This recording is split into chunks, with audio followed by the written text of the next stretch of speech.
everyone. So today I am going to continue the topic that is figure of speech.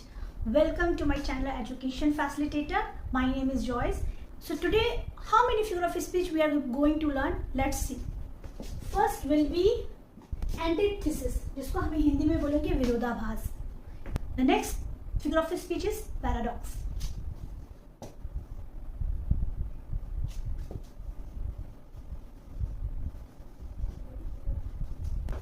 Next will be oxymoron.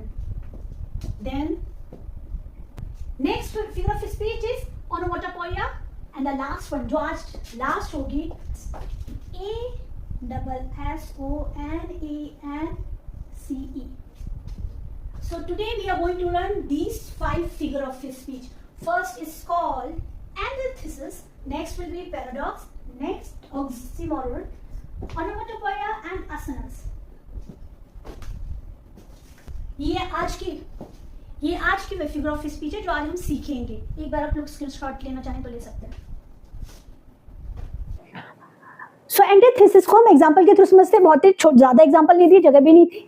बहुत ही आसान शब्दों में दो बिल्कुल विपरीत विचारों का एक ही सेंटेंस में आ जाना, बट बैलेंस्ड फॉर्म में. बैलेंस्ड फॉर्म में जैसे यूनाइटेड वे स्टैंड, अगर कहते हैं ना एकता में शक्ति है, मतलब एक साथ एकजुट हो जाने में हम खड़े हो सकते हैं. पर अगर हमारे अंदर डिवाइडेड हो जाता है, अगर हम लोगों को विभाजित कर दिया जाता है या तो आसानी से तोड़ा जा सकता है. चाहे वो किसी भी तरह से आप देख सकते हैं, किसी भी प्लेस पे देख सकते हैं, रिलेशनशिप्स में देख सकते हैं. अगर यूनिटी में है तो बहुत अच्छा है. अगर वर्क प्लेस में हो, चाहे अपने फैमिली में हो या फ्रेंड्स में, अगर यूनिटी है, अगर रिलेशनशिप में एक भी फ्रेंड हो, दैट्स इनफ. बहुत जरूरत नहीं है 10 फ्रेंड रखने की. मैं एक जनरल बात कह रही हूँ एक एग्जांपल के लिए कि अगर यूनिटी है तो आप में स्टैंड कर जाएंगे. लेकिन अगर उसमें भी अगर किसी ने आकर के आपको डिवाइड कर दिया, आपको आपके विचारों को कोई थर्ड पर्सन आकर के आपको बदल रहा है, तो आप आसानी से टूट जाएंगे और बहुत आसानी से गिर जाएंगे. टूटने का मतलब गिर जाएंगे. तो ध्यान रखिए कि अपने प्रायोरिटीज को सेट कीजिए. ये जो इस तरह के जो फिगर अलंकार हम लोगों को बहुत सारे लंबे वर्ड्स को, लंबे विचारों को जो हमारे दिमाग में चलते हैं, उनको बहुत ही आसान शब्दों में हम सीख सकते हैं. हम छोटे शब्दों में अपनी बात को कह सकते हैं और बड़े ही ब्यूटीफुली अपनी बात को रख सकते हैं. Is that clear? चलिए नेक्स्ट एग्जांपल के थ्रू समझते हैं. To err is human, to forgive divine. जो ह्यूमन टेंडेंसी है, हम लोगों की जो आदत है, वो क्या है? हमसे गलतियां होती है, हमसे पाप होता है, गुनाह होता है. लेकिन जो फॉरगिव करना, फॉरगिवनेस एक क्वालिटी होती है. वो क्या होती है? डिवाइन क्वालिटी होती है, जिसके अंदर होती है जो माफ करना जानते हैं और जो कि कर देना चाहिए. माफ इसलिए कर देना चाहिए, आपको पीस मिलेगा. सामने वाले को क्या मिलेगा नहीं मुझे पता, पर मैं आपको बता रही हूँ.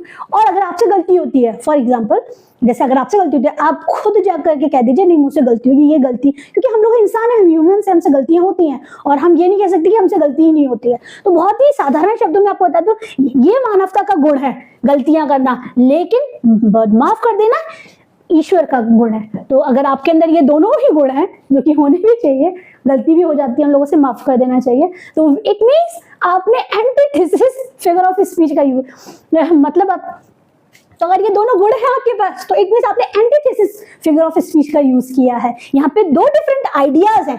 ध्यान सुनिए, ये आइडिया है यहाँ पे, एक कंप्लीटली पूरा एक थॉट है यहाँ पे, और ये यहाँ से लेके यहाँ तक ये भी कंप्लीटली एक थॉट है. ये वैसे देखा जाए क्लॉज है, तो जब आप, वैसे मैंने क्लॉज पढ़ाए हैं कि नहीं आप देख लीजिएगा एक बार, ग्रामर वाला जो पूरा प्लेलिस्ट है, तो ये भी एक क्लॉज है जो आपकी कंप्लीट करता है. तो यहाँ पे भी एक डिफरेंट आइडिया है, ये भी डिफरेंट आइडिया जो कंप्लीट करता है पूरे एक सेंटेंस को. That is called antithesis. So next one,